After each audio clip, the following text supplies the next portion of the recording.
without further ado, we're going to let Carlos get going. Again, I want to thank everyone, for the guys that wasn't here when I first did the thank you for RSVP and for coming out. Again, I want to take time to thank all of you to take the time to come out, RSVPing. We should be finishing right on time, but if you have to leave early, I understand. Again, thanks for coming out, and we will have some more giveaway after and talk about some things that we want to see in the at the next user group meeting. I mean, if you leave early, it doesn't matter, you can still get paid for it. It all pays the same. But anyway, I want to thank Carlos. He actually contacted me early on to do something, and he was open to present whatever the group wanted to see. And when he talked about the in-context design, top-down, that was something that I know I've gotten some requests on before. We don't use a lot of in-context design at Halliburton for certain reasons. I don't deal a whole lot with it, but it is an interesting topic. Not one I'd be teaching, but anyway, Carlos, good luck with it. So let's give him a round of applause first.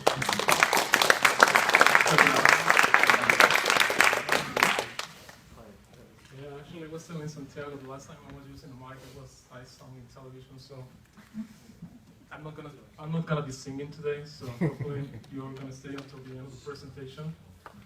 Once again, I want to thank the opportunity to present here. I mean, it's kind of weird because I've been attending this group. Yeah, I've been attending this meetings regularly, and it wasn't until 3 years after when I decided okay, it's time for me to do something about it and try to contribute to promote the use of SolidWorks. So now, before I continue, can everybody hear me? Yeah. Okay. So again, my name is Carlos de la Cruz. I'm with Baker Hughes. Rhymes. I've been working with Baker Hughes for 3 years, a little bit over 3 years already. And one of my main role with the company is to train new mechanical engineers, new hires, system engineers on design features that are commonly used in our tools. But also I have the opportunity to work with them regarding the use of SolidWorks. So I provide some support and I help them out once in a while. So the topic that I will present is in-context design. And actually, Joe said something really interesting. It's something that we don't use a lot, but it's there. And actually, this is a good opportunity for us to learn something about this methodology. So with a simple example, what I'm going to try to do is to wrap up or to summarize this technique. I'm going to walk you through the creation of the part, and I'm going to be reading a little bit of the feedback that SolidWorks is going to be providing. So we know SolidWorks usually does an excellent job at providing us with feedback.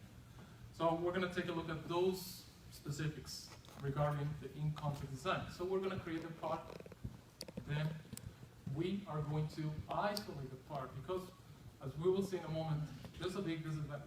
One of the disadvantages probably is that in-context design is only recommended, so to speak, for one-of-a-kind designs. But with some work, with some extra steps, we are able to isolate this part in case it is being used or it's needed for other similar components or assemblies. So let's begin. So raise your hand. This is like a quick survey. How many of you actually use in-context design other than professional technologies and engineers? Sorry. So one. Anybody here? Going once? Five? Two? Okay. If something goes wrong, just tell me. So we're so used to, when we're building assemblies, we go from the bottom up. We put together one component at a time, and then we put together an assembly by using mates, which is a pretty version of geometric relations. So now we're going to go backwards. And it's in-context design, also known as top-down design. It is a method that allows you to capture design intent. we hear this a lot: design intent, control the behavior of your design, not the other way around. Don't let your designs control you. So we're going to be able to capture design intent right off the assembly documents. So this also is really helpful because it will help you to take into account, right on the screen, take into account the interaction of that new part that you're trying to design with the main component, with the actual assembly where this is going to be used. You can ensure the component will fit properly, and in-context parts are created, and these are great news for all of us.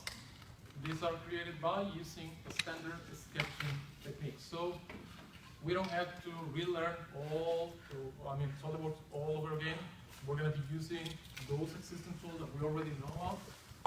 But as I said, I'm going to walk you through the steps and try to read the feedback that is pertains to this particular design methodology.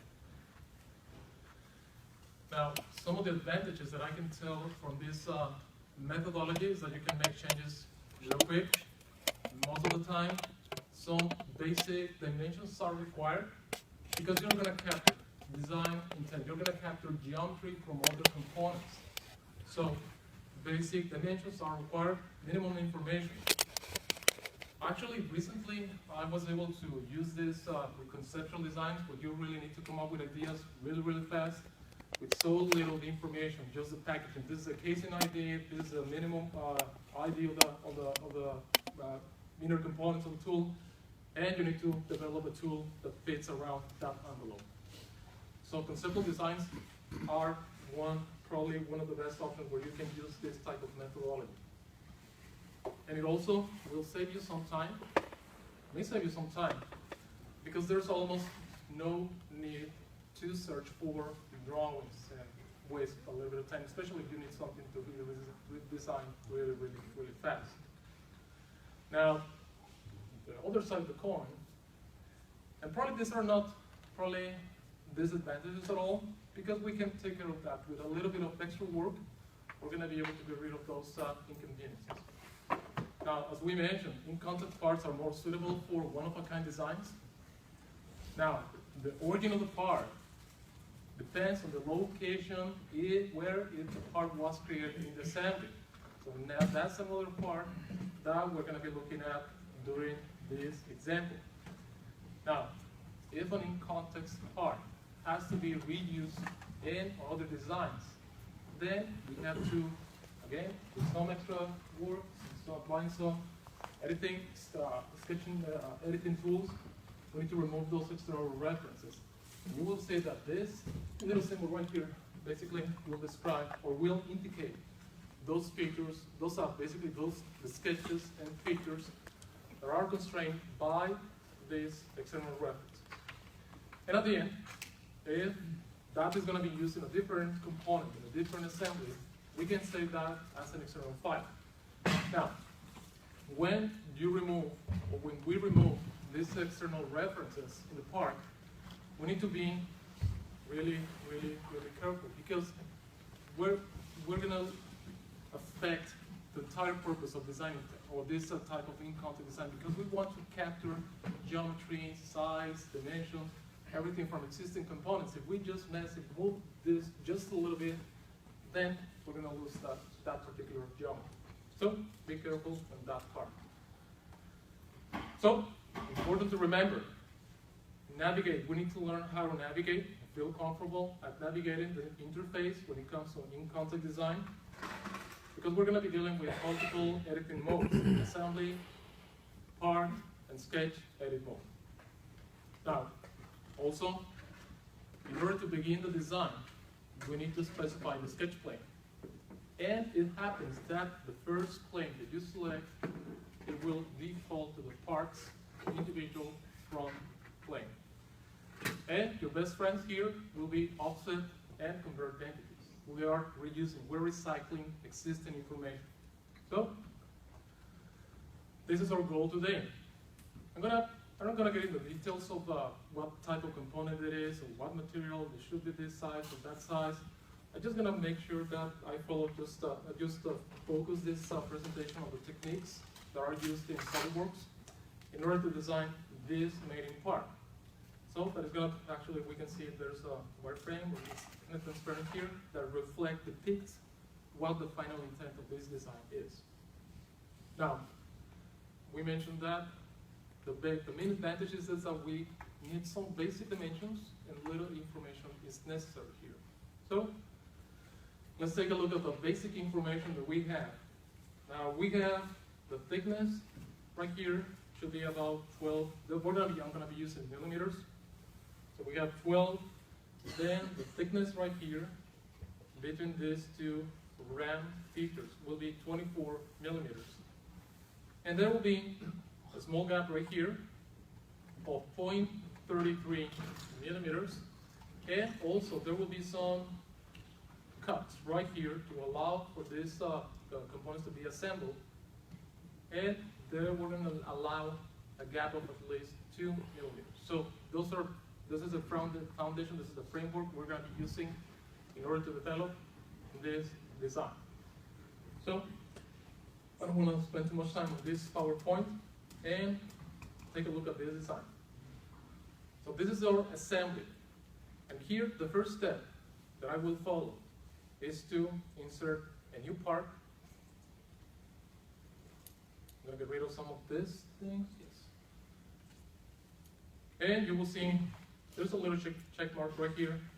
This is basically telling you, okay, what is going to be the sketch plane that you're going to select for the base feature. We know the base feature is the first geometry object that you build in your model. So here, I will select the front plane.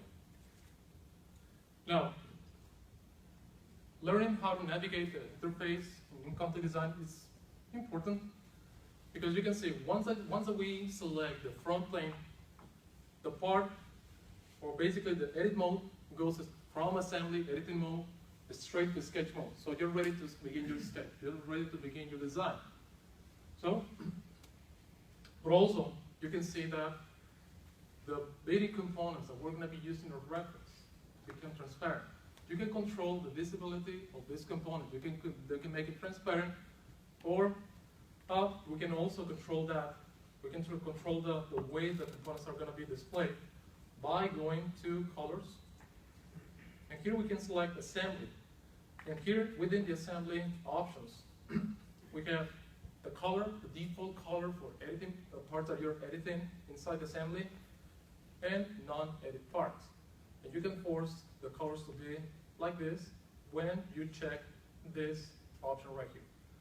So for the purpose of this presentation, I'm just going to keep the original colors and keep working with the transparent mode. I'll close this, and I will begin my design. So I'm going to begin by using some basic sketching techniques. So I know this is one of the first constraints that I have for a piece of information. There will be a gap of 33 millimeters right in between these two objects. And I'm going to extend this horizontal line just a little bit. And as we mentioned, converted entities, offset entities are going to be your best friends. So I'm going to start using those guys. So I'm going to select this object, this edge, convert entities. There you are. Then I like to, my preference is to use mirror entities and mirror bodies, because that will save me a little bit of work, and will allow me to capture design intent.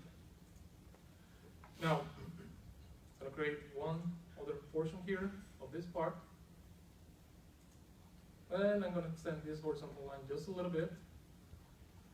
Now, the second piece of information that I have is the distance between the two round features was going to be 24 millimeters.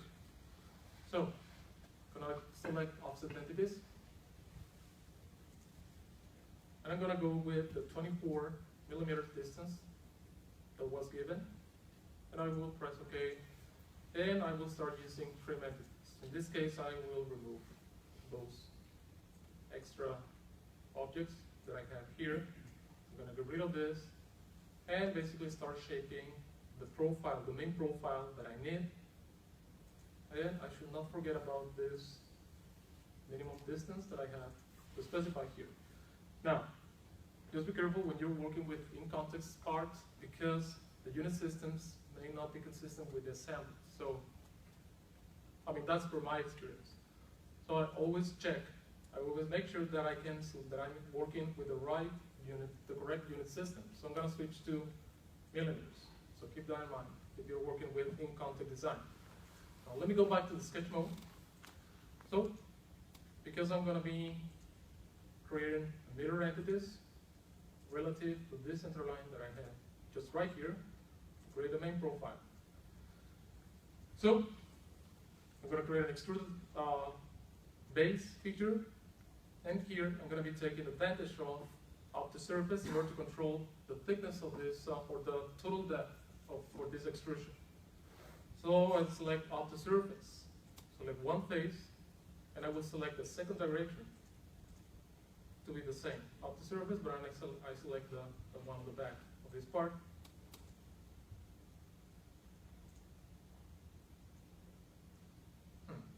Control. Alone.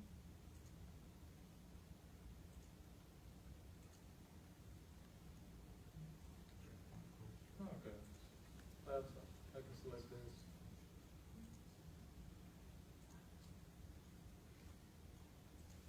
Okay, there you are.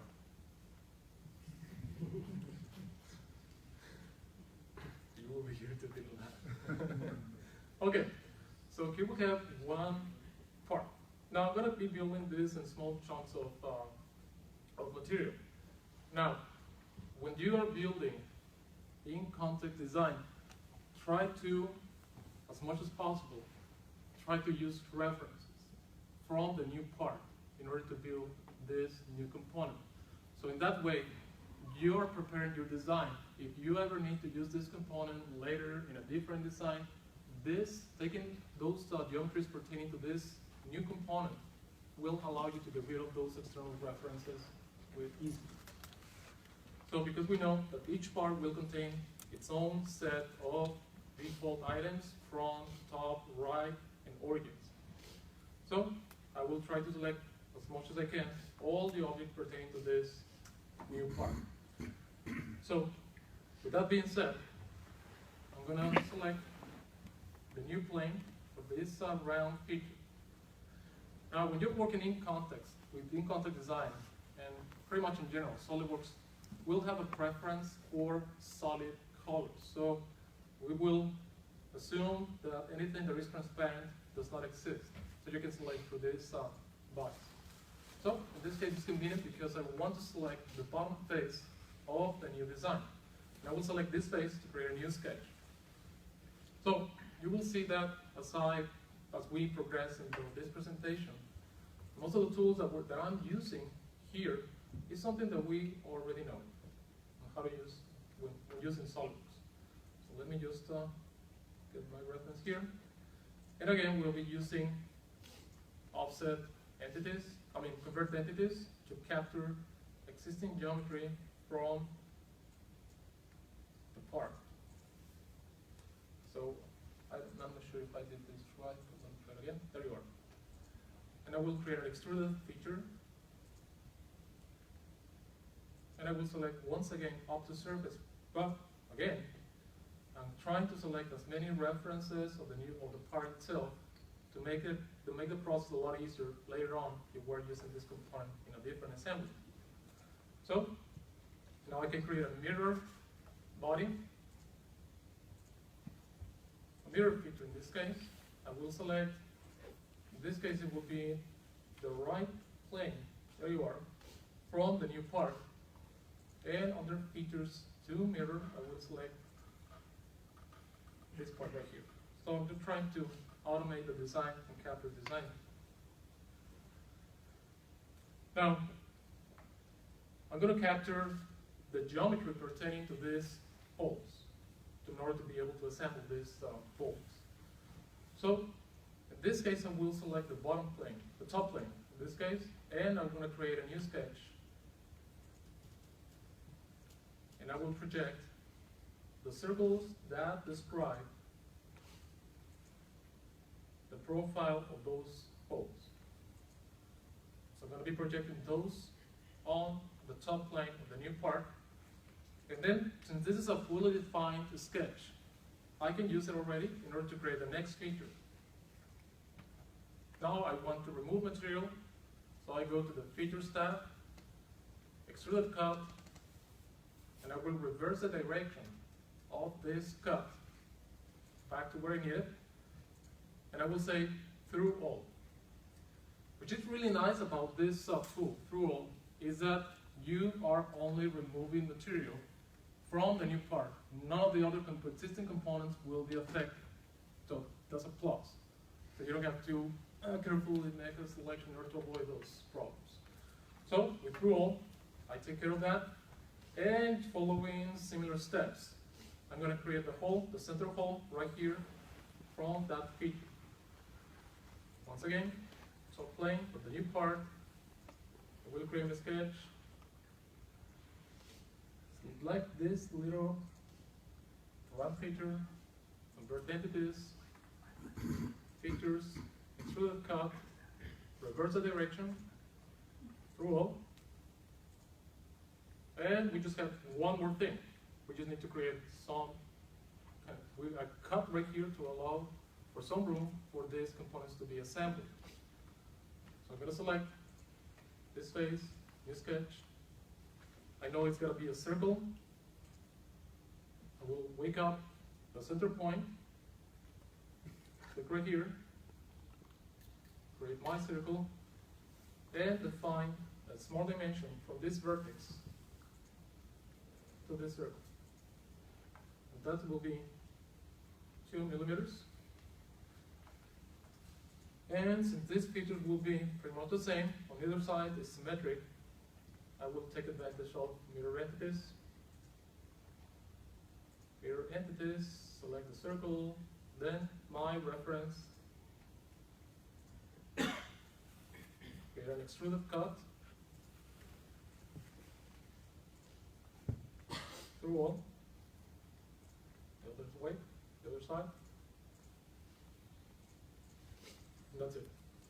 So, with little effort, without having to go back and forth between drawing pages and looking for those particular dimensions, I was able to create one part by using existing geometry. Now, this is just one step in the process. Now, the next step that I would like to present is the process to remove the external references. Because we can see that, actually let me take a look real quick at this. You will see that this new part is enclosed within these brackets. That is a good indicator. That is an indicator that this part is created in context and only exists inside the assembly. If you look at the Windows Explorer, you will not find any file whatsoever. There's nothing there. The part only exists in your assembly. So, in order to move on to the next step, I will open this component in its own window. And you will see there's a bunch of external references here, here, here. So we're going to take care of that. So we're going to be doing that one at a time. And I'm going to roll back this to the very top. And just open the sketch. Oh, this was a problem, I remember. There you go. I hope this doesn't cause any problems later. So, there is an easy way to get rid of all those external references. Right here, there is an option that says Display Delete Relations. When you hit this button right here, you have the menu where you can filter by the type of relation that you have, all in the sketch, entangling relations. But the ones that we're looking for at this moment are defined in context. So, our final goal is to get rid of everything. We want to isolate this part completely. I just go ahead and click on Delete All. Now, this is the part where I said you have to be very, very careful, because once that you move one line a bit of the original position, then you're going to lose the whole purpose of designing in context. So, just be very careful about that. So, I'm going to begin by setting a few dimensions. As you can tell, I'm not making any changes, I'm just constraining the geometry. Here, here. just constraining, center line, got it? Line. There you are. But there's one more thing here. SolidWorks doesn't really care if you're at coordinate 0, 0, 0. If you don't have a relation, SolidWorks will not recognize that actual position of the part unless you fix it. So I'm gonna I'm gonna attach this center point to the origin. I'm gonna create a coincident relation between those two items. Coincident, and there you are. Fully defined. Now, we were able to remove one of the external reference and basically the ones that control the sketch. But you remember, for the first feature, I used off the surface, and I selected this existing faces of the mounting base of this part. So I'm going to get rid of that by changing the end condition here. So instead of off the surface, I don't care whatever it was, I'm just going to go with mid-plane, 46 millimeters. Press OK. Now, base feature is already independent. I will move on to the next one. And I will follow. Whenever you learn a strategy and you prove it's working for you, stay with that strategy. Don't try to, okay, I did this, let me try something else. Try to be consistent with your strategy all over the way until you are done with this process. So, once again, sketch. I'm going to delete all the, delete all the external relations. Defining context, delete. And I'm going to constrain this with this. There you are. External references are gone. And so the mirror will update accordingly. Next up, hot extrude. Go to the sketch. And it's just going to be basically the same steps over and over again. Now here, since we're going to get rid of those external references, it is going to be helpful if I control this with a symmetric relation. Before I delete that, let's create my center line. Filter by, defined, in context, delete all. First thing I have to do here is to constrain the size of that feature and apply asymmetric. What did I do? I did a copy, made a copy, so here we are. Symmetric, there you are. And then I'm gonna apply a horizontal relation to this.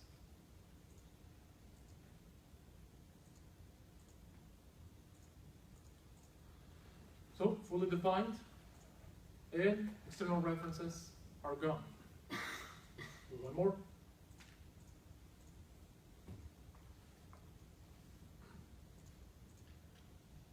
Gonna delete in context.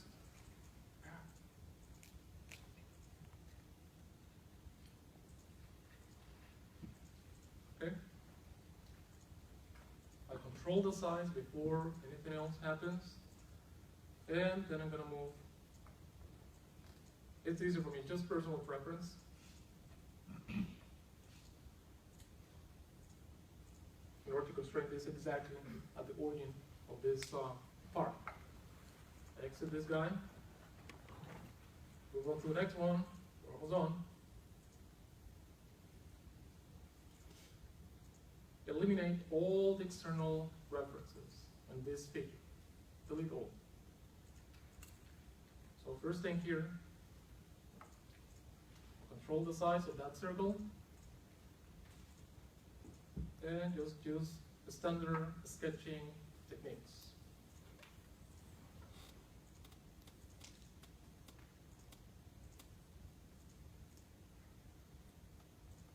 Yep. All right. So just clean the design. No external references are available anymore. They no longer exist. So I'm going to save this. I'm going to save this part. I'm going to close it and go back to the assembly. But this is what happens when you create an in-context design, since you're capturing the exact location of that part, there will be a unique type of make that is known as in place that will fully define all 6 degrees of freedom of that part. So you can either suppress or delete that. So I'm just going to suppress this. But before I can move this part, I'm just going to make some moves here. I'm going to isolate it so I can. Oh, I forgot about this. I cannot move it because I have this make in place. So I need to suppress that before I can do anything else. In place. I just put it outside the main assembly so I can select the faces. And from there on, it's just going to be standard mating techniques. So, concentric.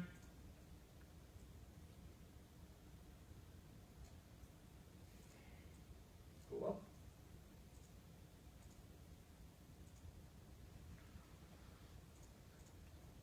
And end of the story.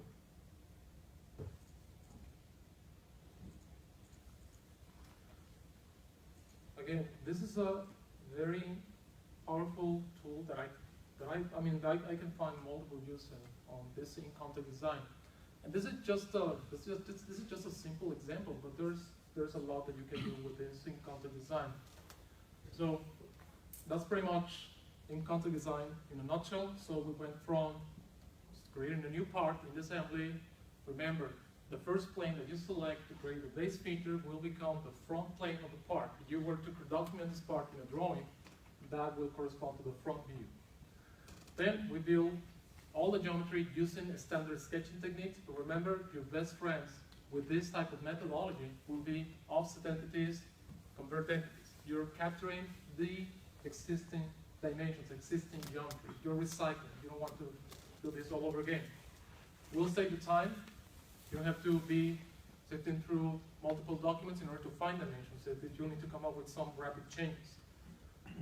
Yes, we just observed that. There's a way to remove those external references, isolate the part, fully define the sketch, and go back to the assembly, suppress that in place, this special type of mate in place, suppress that, and then from there on, we can use the standard mating techniques.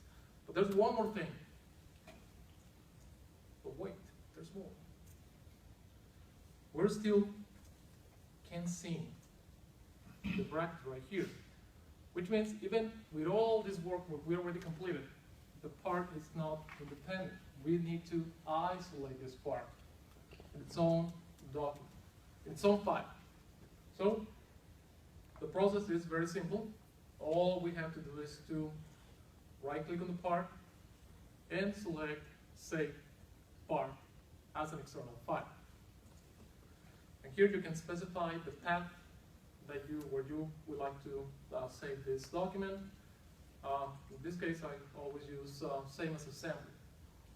Select that. I think that's selected already by default, and press OK. The brackets are gone. And now if I look back inside this, wow. Confidential information. There's nothing there. Now, you can see that there is a, somewhere, what is that? Oh, okay, thank you. Thank you, that one. So here it is. Now the part exists as an individual, independent part, entity. Now, just a couple of things before I wrap up this presentation, is that when you create an in-context design, you can also capture just the geometry without those annoying external references. You can lock that portion of the process. So if I say I want to create something else, I don't really have anything else prepared, just pretending I'm going to be doing something interesting here. If I select this part right here, there's a button right next to the edit component option where you say no external references. That will only allow you to capture these external references. I mean the geometry, but not the external references. So Also, let me see if I can. No, I think that's it. So this is in content design in a nutshell. So I don't know. Is there any question? Comment? Can you highlight the top plane real quick in the tree? Top plane? Okay, that's what I thought. So when you're creating this, I noticed you use the top plane for your through holes, which means when the part was created, even now as a independent part, top plane in that part is right there. It's using that as the top plane. Like if you open the part right now, you Oh. right click and open it, Yep. and highlight the top plane in that part. Yes, sir. Okay, it's in the same location. No, it's not. It's at the bottom of the part. Oh, it has been shifted because we suppressed the in-place mix. Yes. Now they are different entities. Yeah, I was confused when we were starting to do that, 'cause I thought you would use the top surface you already created to bring your convert entity to, so you could extrude No, down. actually, And then bring it with the part, but this works too. I'm not arguing that was not the way to do it, but I thought it was not gonna be a good move until we see it here. yeah, I mean, it's they are basically, they share the same location space Right, before we eliminated the external reference. And once that we eliminated the external reference and redefined the origin, then that's a new story. yeah, that is I being was developed. just hoping that when we went into this, we didn't see the plane that much further away from the No, bottom. because With the holes down. no, sketched. because when we created the part, top plane was, the top plane of the new part was really on top of the top plane Right. of the assemblies. Not Top that it plane. would be, impossible to work with, but when somebody else comes into your part afterwards, they're like, what in the world is this? They see these holes way down, so, but that didn't happen. No, actually, we can take care of that. Comments, we can add some comments. Right. Explain. Yeah, if we needed to, but in this case, we don't, because the holes aren't where I thought they would be. Yeah, but, Okay, I mean, SolidWorks, multiple ways. yeah, oh, no, absolutely. Multiple Yeah. ways. Right. Naturally, let's with all this experts here, so thank you for your time. Thank you for having me today here. And once again, thank you, Joe, for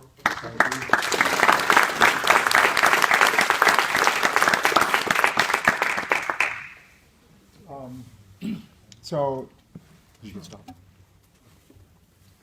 Thank you so much.